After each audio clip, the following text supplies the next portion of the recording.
tomorrow person. Me too. Yay! Which apparently Muppets have to do by law. Yay! Yay! It's in the contract. Mr. T Frog keeps telling us to. Anyway, yeah, hi, I'm Divinia. You can call me Daffy. I'm Brian. You can call me Brian. Yeah. Exciting your life, isn't it? It's thrilling. Yeah. Anyway, today we're going to have a chat. Ooh. Basically, it's to make Miss Hand's twin sister have RSI. Yay! You're not supposed to share that one, Brian. Boo. Where's Herd? Howard, he's playing golf. Oh, thank God. Anyway, so this is from the Babylon 5 Facebook group. Ooh. Which we like, because they come up with nice photos and all sorts of things. But someone posted a thread, and I thought, hang on, why don't we do the same thing, crediting them, and sort of telling people to join them, but ask our viewers, or readers, as they now are, to write in and tell us what they think. Do you think? Seriously. Do you think? Do you? I mean, you're watching this. I don't think you do, really, do you? Anyway, so the Babylon 5 question was, what is the stupidest race of aliens in science fiction? Any science fiction? I believe so. And when you say aliens, you mean non-humans? Yeah, otherwise the humans would win hands down or up. Well, I was going to say, I've got a very good candidate for human stupidity in a science fiction series. Okay, is his name Cameron? Don't knock Mr. Cameron, he's a very personal friend of mine. Or Osborne? But he's just a twat. Okay then. Are we allowed to say that? Surely Hansons won't really be very happy about it. Anyway, this is what happens when Howard's not here. Right. So, we're talking sentient species. Okay? And I'm going to make my play straight out. Okay. I say the Ogrons. No complications. No complications at all. The Ogrons. I mean, they are the Daleks. Oh, they're a bit stupid, but vicious. Frontier in space, they're bloody thick. They're just hired mercenaries. They're not paid to be intelligent. They're just paid to be brute force, where the Daleks can't afford to be seen to be manipulating things behind the scenes. Yeah. And then there's Romance of Crime. I like that book. Yeah. They're bloody thick in that one. They're a bit Not stupid. Mr. Charles. I remember it is wrong to dock the ship with the airlock facing out. Yeah. I'm looking forward to that being on audio soon. Oh. Yeah. Thick Ogrons. There is, however, a coda to this. Okay. The book So Vile a Sin, in which, at the beginning, Raz Forrester, undercover, gets to know an Ogron mother, who shows her that apparently Ogrons aren't quite so stupid because they can tell the difference between a good rock and a bad rock. Well, I think this is very important and a skill that's underestimated in today's world. Well, rocks. Yes, bad rocks and good rocks. It's important to know the difference. Okay. If you say so. I do. So that's what I reckon. The Ogrons. Okay. What? Give me another example. The Interminorian people in Carnival of Monsters, they're not stupid. They're just extremely bureaucratic, and they're constantly infighting, and as a result, they all get slaughtered. Yeah, but that's the Conservative Party. You make a very good point. Yeah. Now, the functionaries, they seem stupid.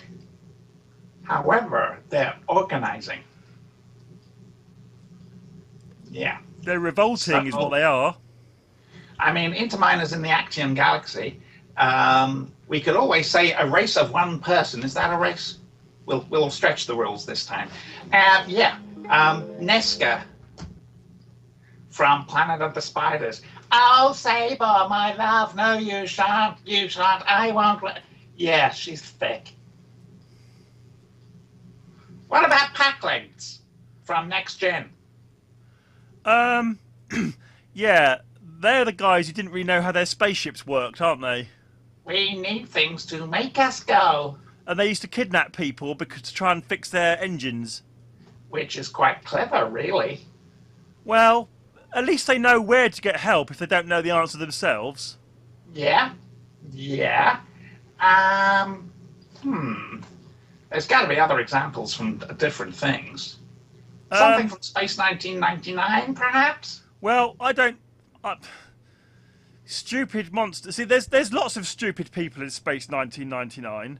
Helena Russell, for one. Wide-hipped bitch. Why does she keep whispering? I don't know. There's a scene where she's talking with her future self, and they're both whispering, and I had to turn up the volume to work out what the hell was going on. Ooh. And did you? No. And I don't think the cast knew 1999. either, and especially Prentice Hancock, he didn't have a bloody clue. Oh, well. I'd love You to see mentioned one Prentice before we Hancock started and... recording, though. Sorry? You mentioned one before we started recording. However, Yes. I'm not sure it's sentient. Oh, well, there's the dragon thingy in Dragon's Domain.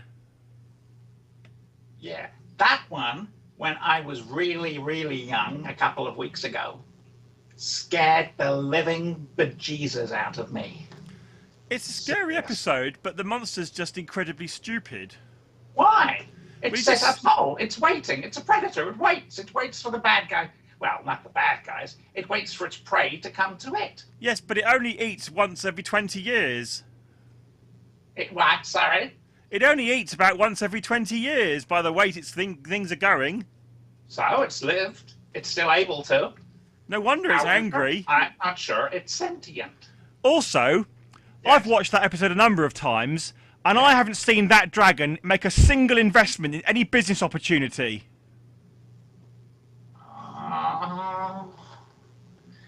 Yeah, he's in deep space. They can't. Plus, face facts.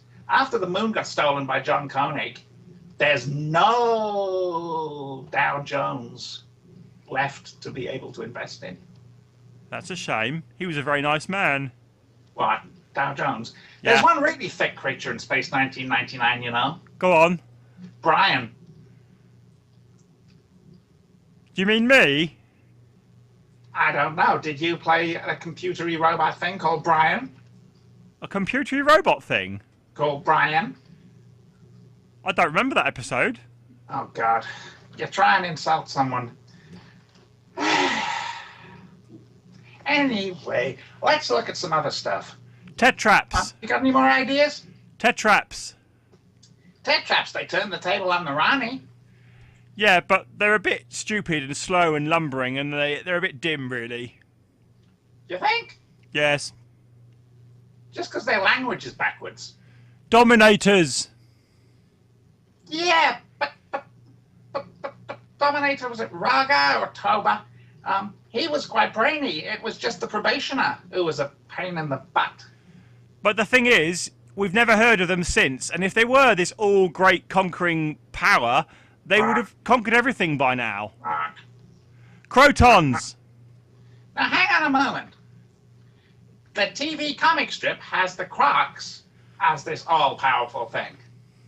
Do you think the Quarks are really the Dominators? It would explain a great deal. Interesting. The Crotons have been rescued by Lawrence Miles. Yeah, they killed some Daleks, didn't they? Yeah, in Alien Bodies, which is one hell of a book. I agree. Okay, how Yes. about the Vogons on the planet of gold? No, they're not stupid.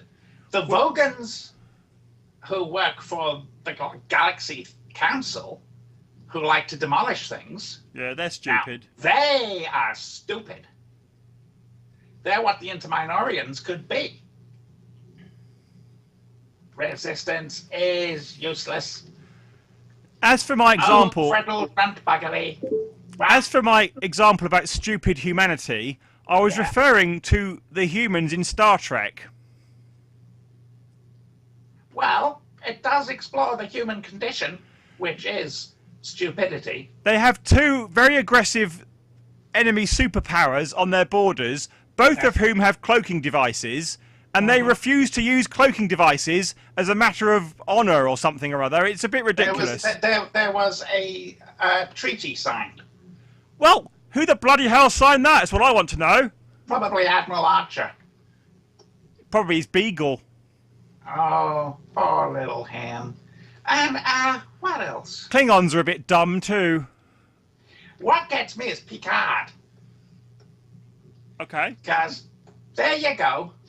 Right, we're up against the Borg. We're facing the Borg. This huge ship. Instead of attacking, instead of running, conference.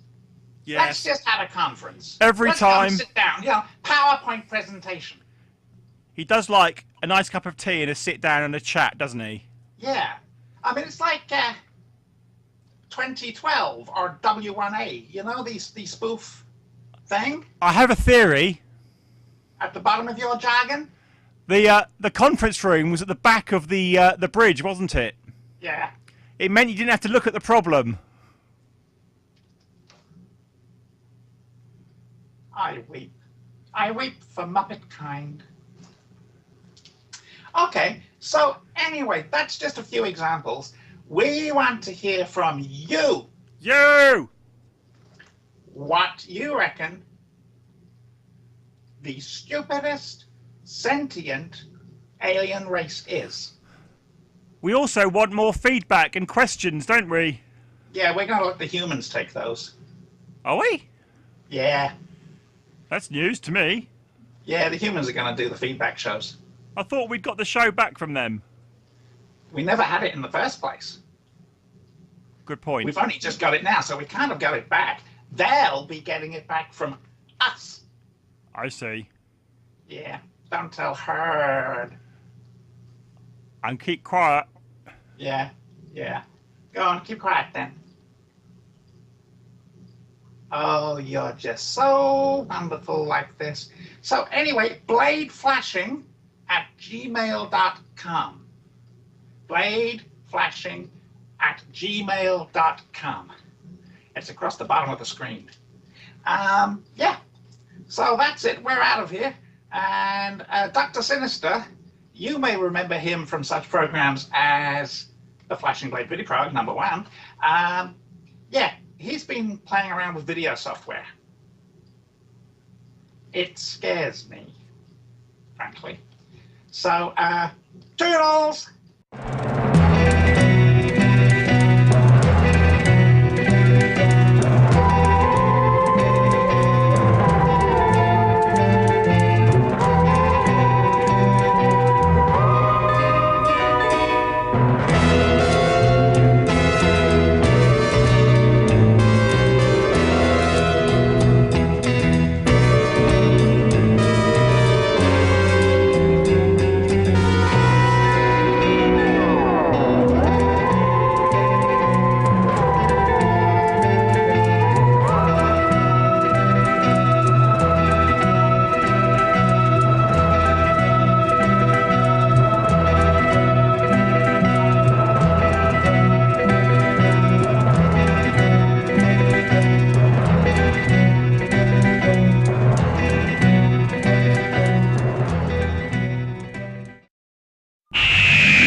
The 83rd Doctor's navigation skills were even worse than those of his predecessors, and often he would land the TARDIS in a particularly difficult spot, as in the series 341 adventure simply entitled Fire, where the time machine materialised atop an Icelandic volcano.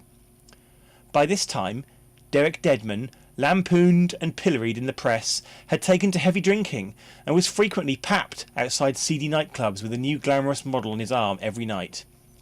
Unfortunately, as the discovery of Deadman's diaries would reveal after his assassination, this was all a front, since his obsession with the bottom of a bottle left him incapable of anything other than being violently ill when he got home again. This began to take its toll in Deadman's on-screen performances, but since the audience was, by this stage, vastly reduced in number, no one really noticed, with one particular exception. The third episode of Series 342 saw producer Cambridge Smythe taking his experimental direction for the programme to new extremes, with the majority of the episode taking the form of a glitzy quiz show, in which members of the Doctor Who audience were invited onto the TARDIS set to win millions of Euro-dollar pounds.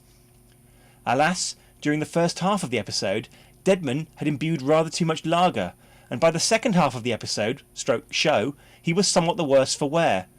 The resulting spewage of the contents of his stomach over the show's contestants was hastily covered up by the BBC, and was one of the major contributing factors in the subsequent accidental wiping of that episode, along with the rest of Deadman's period as the Doctor.